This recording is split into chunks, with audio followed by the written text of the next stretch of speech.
The per capita income in India for a person compared to China is one-fourth of it. Whereas in population, China and India are one and the same. I would like to say another thing, very shocking. I am very unhappy to say about my country's situation here in the parliament, which will go across the world. But the government's handling of situations is not in the right manner. I have to tell that. It's our responsibility as a citizen, as a member of parliament, and as, of course, in the interest of the country. India ranks 139th place in the per capita income in the world. Hunger index. And in the G20 countries, you are so proud that you have been successful in conducting G20. The lowest per capita income among the G20 countries is India. But you are climbing high that you have conducted the G20 summit very successfully. 22 crore people are suffering from poverty. We are very sorry to all these things. 10 years have been given to you. In these 10 years, what is the net result? The progress report shows more poverty, more poor people, more unemployment. Small-scale industries are being crushed. Many corporates are having their hands upon them. MSME has to be taken care of. All these things, when we say, we can just remind them one thing, remind of the IPC World Cup series which happened. 10 matches, Indian cricket team won like anything, and a much hype was made for the final match. Even the Prime Minister went and everyone was there. Whole nation was proud and nobody looked after any other thing. The team which won 10 matches lost miserably in the final. So also you might have secured 2 Lok Sabha elections, you have won. You might have won the by-elections, but 2024 elections will be the IPC World Cup series to Indian cricket team will be to the present government. Shri Trichy Siva, I think you have 29 Thank minutes. you, Madam Vice Chairperson. At the outset, I would first thank the Honorable President for having pleased to deliver her address to both the Houses of Parliament, and also for having read the document of the government without fracturing it, unlike some of those appointed by her in various states. This government is, ma'am, anti-federal, anti-secular, anti-poor, pro-rich. It's anti-women. It is anti-MSc, ME, anti-CPSUs, pro-corporates, anti-farmers and anti-labor, pro-center and anti-regional. See, why I am telling all these things, not it's an evasive accusation against the government or alleging them without any base. In the recent days, after this government has taken over power, there's a blatant attempt to undermine the regional parties and the local issues. There's a stepmotherly attitude we witness and we experience. Take, for example, the devolution of revenue shares. The Finance Commission, 14th Finance Commission recommended to 42%, whereas what we are getting is not that much. It was 34%, then 31.3%, and only now 25%. It was in 21-22, 1.70 lakh crore. Next year it came down to 1.40 lakh crore, and now it is 1.24 crore. Tamil Nadu is the largest contributor of direct taxes to this country, whereas for 1 rupee we pay to the union government, the Tamil Nadu government is getting 29 paise. Whereas the UP, if they pay 1 rupee, they get 2.73. 2 rupees and 73 paise. What is this disparity? Why this discrimination? You say the country is one. You say everything, all are equal. But why this sort of treatment? By way of this GST regime, the Tamil Nadu government has lost estimated to around 20,000 crore rupees. It was a hasty implementation of GST. We have experienced a lot. And other thing, legislations are not able to be carried over in the assemblies. The elected government, which is in the assembly, do know the needs of the people and they legislate laws. But the Raj Bhavan stand as a stumbling block, and many of the bills that have been passed in the assembly have not been accorded sanction or assent from the governors, and because of that, many state governments are limping, especially the opposition ruling parties. The opposition ruling parties wherever which states or wherever they are ruling, they are being treated in a manner the central agencies enter in and arm twist the government as well as functioning of the governments. And moreover, very importantly, recently there was a very bad flood in Tamil Nadu, the torrential rains. Before that, there was a cyclone. Chennai and southern districts were affected too much. We demanded immediate for relief 5,000 crore. We were given only 450 crore, not even 10%. And later, overall estimate, say the defense minister came to the spot and he had an overall view of what happened there. And the Prime Minister was met by the Chief Minister of Tamil Nadu and he gave an estimate of 37,000 crore rupees demanding for immediate relief. Nothing happened.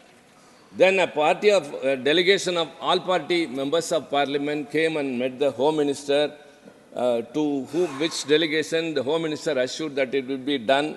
Nothing has been done. So even at the time of distress, they just witness how the states which are being ruled by opposition parties are suffering. This is not the way a union government has to treat a state government under a federal system. That is why I say it is anti-federal. It's not just an accusation against them, but it is the fact because of that. Take, for example, my neighboring state, the Andhra Pradesh.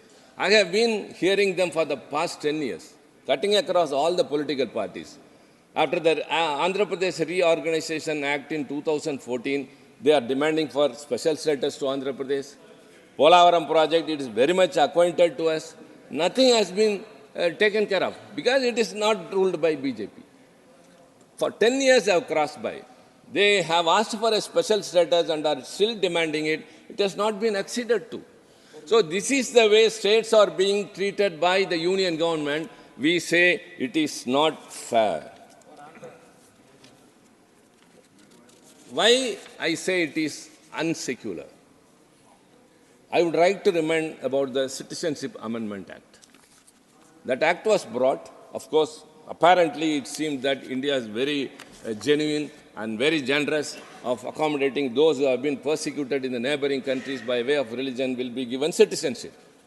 But that bill that later on which became act very clearly said 3 countries were selected: Pakistan, Bangladesh and Afghanistan. And from there only 5 religions, selective. Hindus, Christians, Parsis, Sikhs and Buddhists will be accorded citizenship who have registered before 2014. Our question is, while you are so generous of giving citizenship to people who have been persecuted, why Muslims have been deleted in that list? When you have taken 3 countries, why have you not taken about another country which is a neighboring country, Sri Lanka? Sri Lanka, Tamils, 1.5 lakh Tamils are in India without citizenship. The torture they are undergoing because of lack of citizenship cannot be described, and we have represented many a time it has not been taken care of. So when I gave an amendment that religious as well as ethnic persecution, so also include Sri Lanka, include Muslim community, that amendment was defeated by this government. So also the triple talaq. When triple talaq was brought, they said it is in favor of Muslim women. Everyone said, oh, it could be. But actually it is to victimize Muslim men. It is a protective measure a government should take, not a punitive approach. And why I am telling that, I brought a private member resolution for legislation for the welfare of the widows. Ma'am, 4.5 crore widows are in India. And in Brindavan alone, 1.5 lakh widows are there. And those are 20 to 60 years age, nobody takes care of them.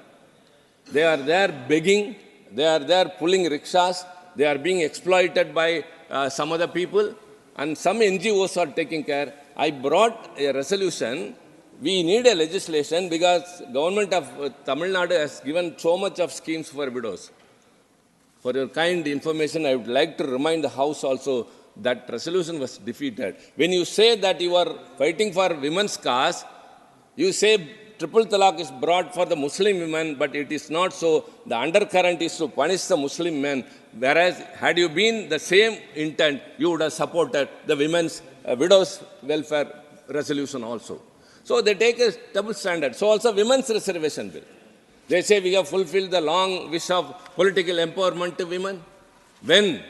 After census, after delimitation, after reservation, it is far-fetched. It is like extending a carrot before a horse and making it to run. They give an impression to the women that the government has passed a women's reservation bill, but it is not so. May I suggest to the government, if at all you want to empower women, don't go for that. Again, I would like to cite my state as an example. We are giving 40% reservation to women in employment. Why don't you give that? My private member bill for that also is pending, which has not been taken into consideration. So it is anti-women, it is anti-secular, it is partisan towards some religious people. See, everyone should feel secured in this country. I have repeatedly said, when India partition took place, Muhammad Ali Jinnah said, all the Muslims come to my country, Pakistan, which will be for Muslims. The Islamists in this country said, yes, we are Muslims, but India is our country, and they stayed here and they sacrificed for the country.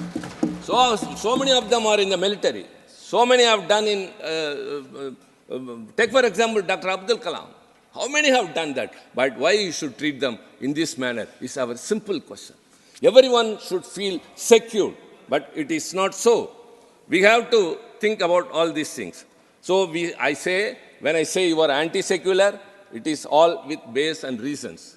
When I say anti-women, it is also based on what has happened to women community by way of this government's approach.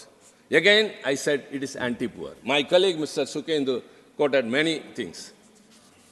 The per capita income in India for a person compared to China is 1/4 of it. Whereas in population, China and India are one and the same. I would like to say another thing, very shocking. I am very unhappy to say about my country's situation here in the parliament, which will go across the world. But the government's handling of situations is not in the right manner. I have to tell that. It's our responsibility as a citizen, as a member of parliament, and as, of course, in the interest of the country. India ranks 139th place in the per capita income in the world. Hunger index. And in the G20 countries, you are so proud that you have been successful in conducting G20. The lowest per capita income among the G20 countries is India. But you are climbing high that you have conducted the G20 summit very successfully. 22 crore people are suffering from poverty. That also was mentioned. Even the President address said, Garibi Hato was once a slogan, but now we have uplifted 25 crore of people from poverty. Where comes? 22 crore people are still below poverty line. And what is the index? What is the parameter of below poverty line? For a rural person, for a rural family, it is 27 rupees per day, 816 rupees per month. For one who is in the urban, it is 33 rupees, 1,000 rupees per month. One can imagine how can a family survive with 1,000 rupees and 800. But the President address says, on behalf of the government, it says that, we have uplifted poverty and people from poverty, and India ranks 5th in the global in economic power. Soon we will be in the 3rd place, all because of the corporates. You are anti-poor and you are pro-corporate. That is what we are telling. 10% of our population get 57% of the nation's income.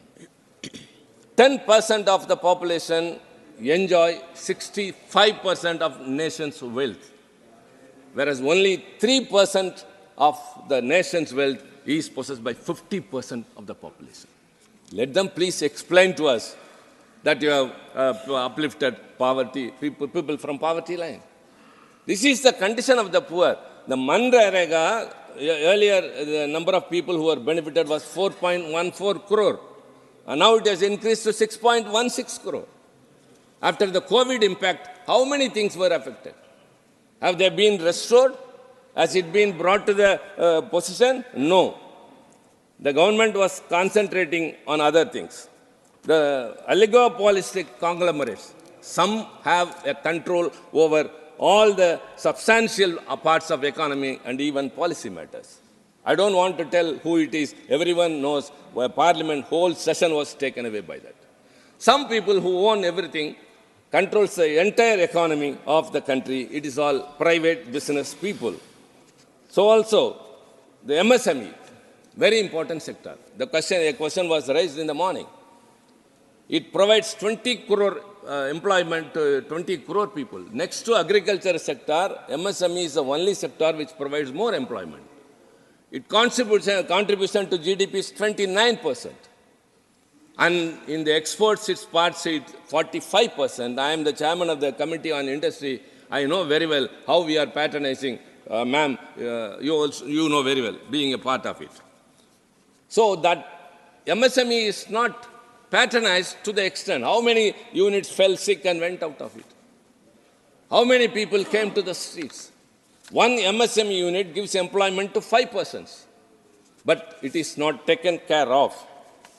Let me tell, 2,300, just 2,300 individual enterprises, companies, their loan default is 2 lakh crore.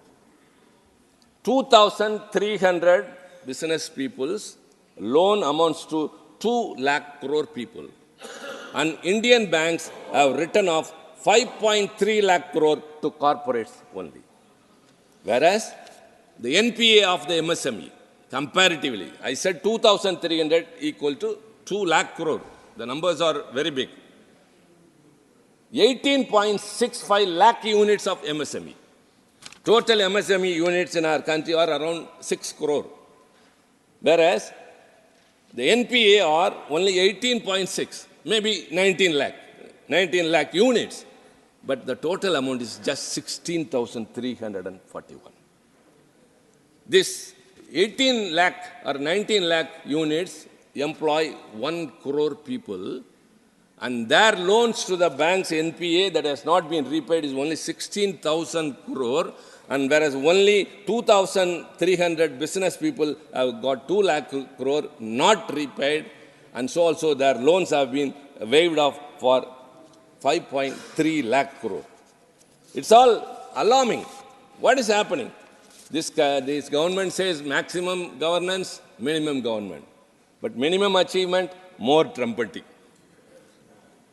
They have spent 4,880 crore towards advertisement. That is public exchequer money. What about agriculture?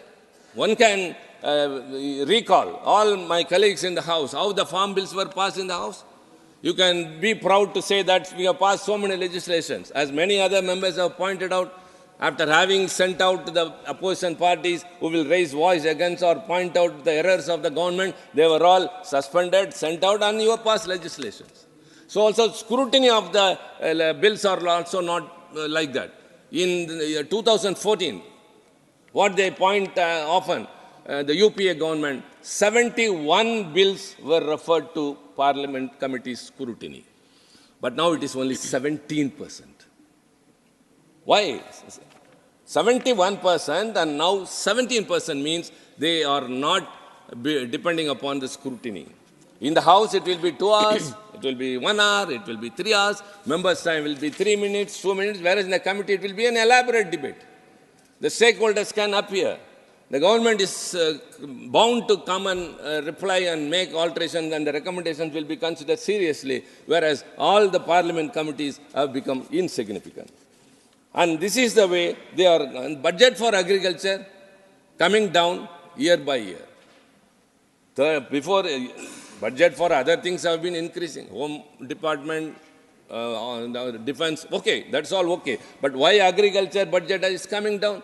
Agriculture is the spinal cord of India. I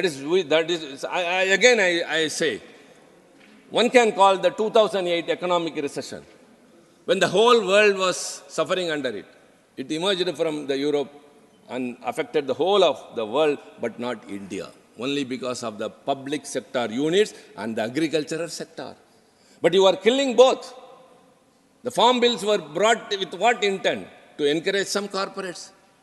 And it was passed when the house was not in order. And when the whole country, the farmers came to the road and agitated, it was taken aback. And so also the budget is coming down. And the exports of farm produce, banned wheat in May 2022, broken rice in September 22, and onion in December 23. Farmers are not encouraged. Their produce are not allowed to export. They are not patronized. Fertilizers price is going on, increasing, and input costs are increasing, whereas the price of the agriculture produce are not being proportionate to the expenses. The government promised that we will double the income of. Nothing happened.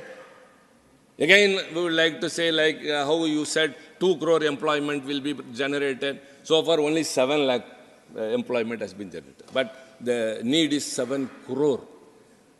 And you said 15,000 rupees will be deposited in everybody's account after. 15 lakh, sorry.